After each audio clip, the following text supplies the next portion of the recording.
솔직하게 진짜 솔직하게 저희가 아직 그럴 능력이 안 돼요.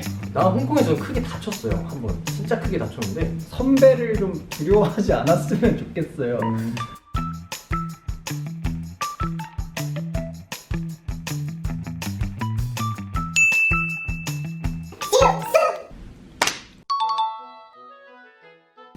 뭐 자격증은 많으면 좋죠. 많으면 좋은데 거기에 시간을 많이 쏟을 거면은 하지 마세요. 시간을 쏟으면서 막 학업을 막 중단하고서 그걸 한다든지 이런 건 정말 비추할게요. 근데 만약에 병행을 하면서 아 나 이것도 할 수 있고 학업도 채울 수 있어 그러면 하세요.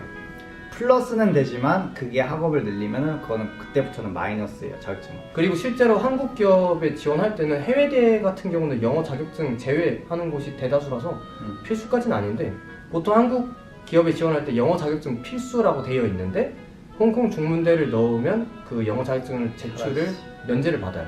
뭐 마케팅 직무에 있어서 어떤 자격증이 필요할까요?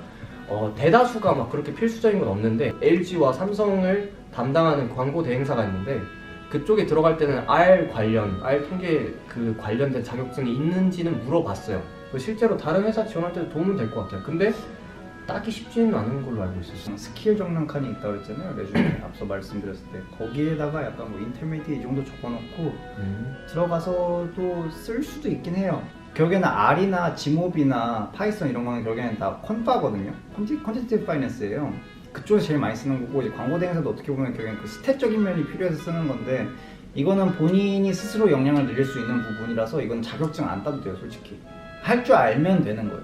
그리고 할 줄 아는 게 꼭 하이 레벨에서 쓸 수 있는 게 아니고 제가 알기로 어느 정도 인터미디엇 레벨 정도면 괜찮은 걸로 알고 있어요. R 같은 경우는. 그리고 안 어려우니까는 그거는 한번 공부해보면 좋고 따기 쉽지는 않은 걸로 알고 있었어요.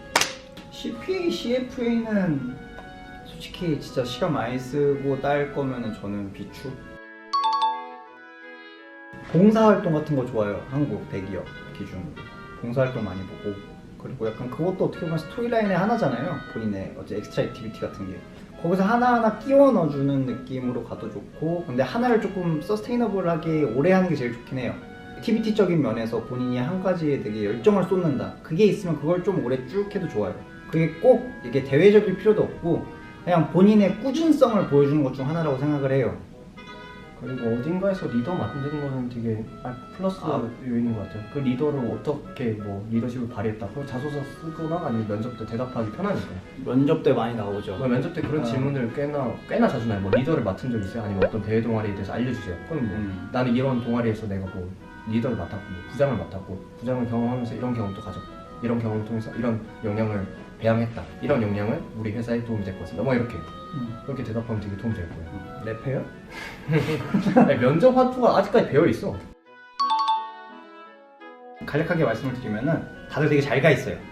저 위에 선배들 다 잘 가 있고 대부분 근데 한국에 정착을 계시고 홍콩에도 몇 분 계시긴 하고 근데 다들 되게 좋은 곳 많이 가셨어요. 저희가 흔히 아는 뭐 CT라든지 아니면 뭐 크레딧 스위스라든지 아니면 뭐 저도 어쨌든 컨설팅 쪽에 있고 이 형도 미래에셋에 있고 정말 자산운용사, 웬만한 SM 증권사 매니저, 다 한 명씩 증권사. 다 뿌리를 정착해 있으니까 어디 갈 때 여기 간 선배님도 없을까? 웬만해선 있으니까 진짜 그 정도예요. 찾아보면 한 명씩은 다 있을 거예요. 웬만한 잘 좋은 갔어요. 분들, 뭐 SK, LG, CJ 뭐 한 명씩 다 있어요. 다 한 명씩 있으니까 거기서 좀 선배님들 다리 건너 연락해가지고 조언 같은 거 얻으면 되게 좋을 거예요. 좋은 데 가 계신 분들도 정말 많고요. 일을 안 하고 있는 분들이라도 정말 아주 뭐 능력도 좋고 굉장히 잠재력이 좋으신 분들로 가득합니다. 졸업생들 중에서. 선배랑 많은 연결을 만들려고 해보세요. 1, 2학년 분들, 그러니까 1학년 분들은 2, 3, 4학년이고 뭐 2학년 분들은 3, 4학년이고 3학년 분들은 4학년 분이고 이제 4학년이 되면은 졸업생 분들을 찾아봐요. 뭐 어디든 계시고 그리고 솔직히 이제 지금 4학년, 3학년 분들은 어쨌든 이제 지금 졸업한 분들을 알잖아요. 그럼 또 그 졸업한 분들은 그 전에 졸업한 분들을 알아요.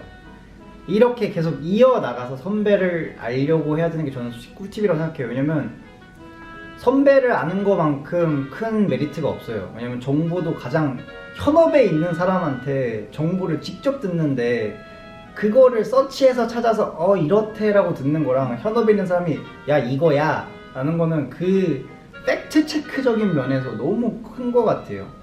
그런 걸 좀 염두하면서 선배를 좀 두려워하지 않았으면 좋겠어요. 1학년 때로 돌아간다면 저는 좀 고학점을 요구하고 스펙도 제일 까다로운 데를 목표로 공부나 인턴을 좀 계획을 할 것 같아요. 왜 굳이 목표를 제일 빡센 곳을 잡냐면 방금 이제 준호랑 말한 거랑 조금 상반된 느낌일 수도 있는데 뭐 1학년 때 많이 놀아라, 2학년 때 집하라, 방향은 너가 정하는 거다. 맞아요, 다 맞는데 2학년, 3학년 때 정했다 하더라도 상인이 또 바뀌고 심지어 취업했을 때 또 바뀌고 하는 게 현실이에요. 되게 방향을 정했다가 막 이직도 하고 뭐 그런 경우가 있는데, 그래서 내 요점은 뭐냐면 1학년 때 그렇게 빡세게 준비하고 2학년 때도 진짜 높은 곳을 계속 바라봐야 내가 정할 수 있는 방향이 넓다는 거예요. 좀 뱅크보다 조금 쉬운 곳을 목표라고 하면 학점도 좀 설렁설렁 받아도 되고 뭐 대외 활동을 좀 적게 해도 되고, 그렇게 이제 2, 3학년을 그렇게 보내다가 3학년 때 딱 와서 보면 내가 이미 정할 수 있는 곳은 이 밑에 있는 거예요. 이제 다른 뭐 뱅크라든지 좀 고연봉 좀 들어가기 힘든 곳은 이미 내 아예 퍼스펙티브 밖에 있는 거죠.